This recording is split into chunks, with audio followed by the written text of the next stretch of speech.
Hi friends, I am Jaydev Arun from class 12 studying in Kendra Vidyalaya NAD Alva. Today I am going to explain about friction. Let me say what friction is. When two objects or two material or two surfaces come in contact with each other, they exert frictional forces. Frictional forces are resisting forces or opposing forces. This is an example. When I apply a small force on the surface of glass, the glass do not move because the table surface exerts a frictional force. I am applying a small force on my left direction and the table surface exerts a frictional force on my right side. Therefore, the two forces are equal in magnitude and opposite in direction. Therefore, they cancel out each other and the glass do not move. Today I am going to explain a topic or an experiment which is famous, known as card and coin experiment. The materials required is a coin, a card and a glass.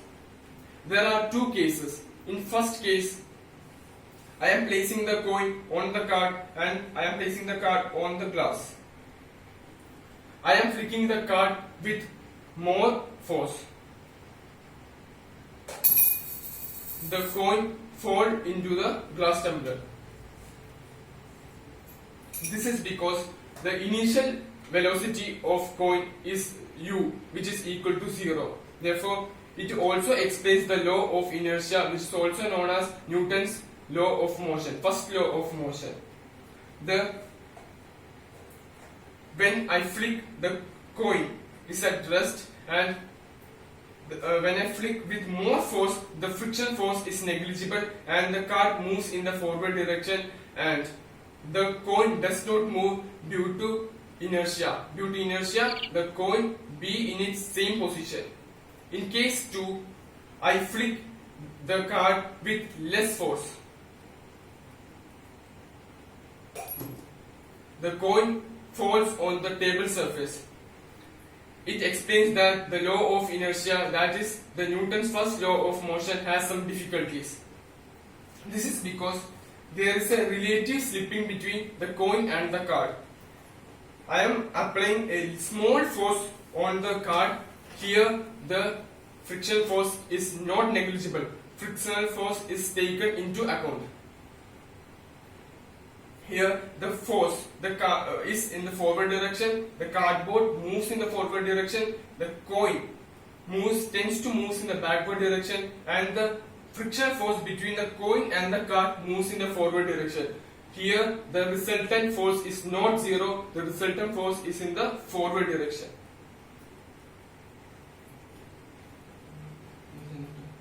Now I am showing this experiment with the help of diagrammatic representation and with the help of some equations.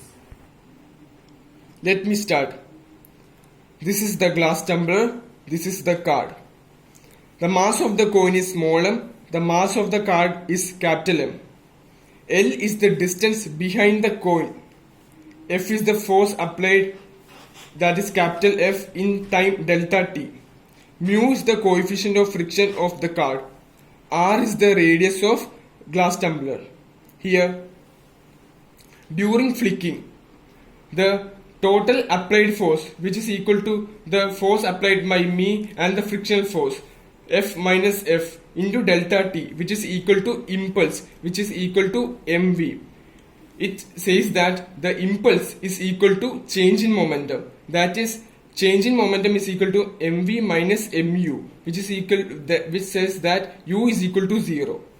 From here, in first case we said that frictional force is negligible. So v is equal to f delta t by m. Time is equal to distance by velocity is equal to L m by f delta t. V is equal to f delta t by m. Frictional force, which is equal to mu n, which is equal to mu mg. F is equal to ma. Therefore, acceleration is equal to F by m, which is equal to mu g. We have studied in class 11 that S is equal to ut plus half at square.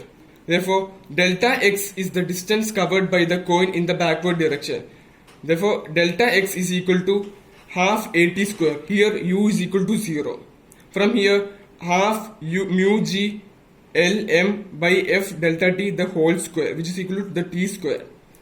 So I conclude my words by saying that for the coin to fall in the glass, delta x should be less than r. R is the radius of glass tumbler. Mu should be less, that is coefficient of friction. L, the length or the distance behind the coin till the end of the card. L should be less. M, mass of the card should be less, and the force applied by the person should be more. Now you might have understood that why the coin falls into the glass tumbler and why not. Now I will explain a small interesting example which is related to this topic.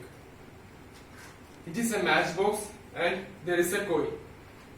When this coin is inserted into the matchbox and I am striking here on the above with great force. Let's see what happens.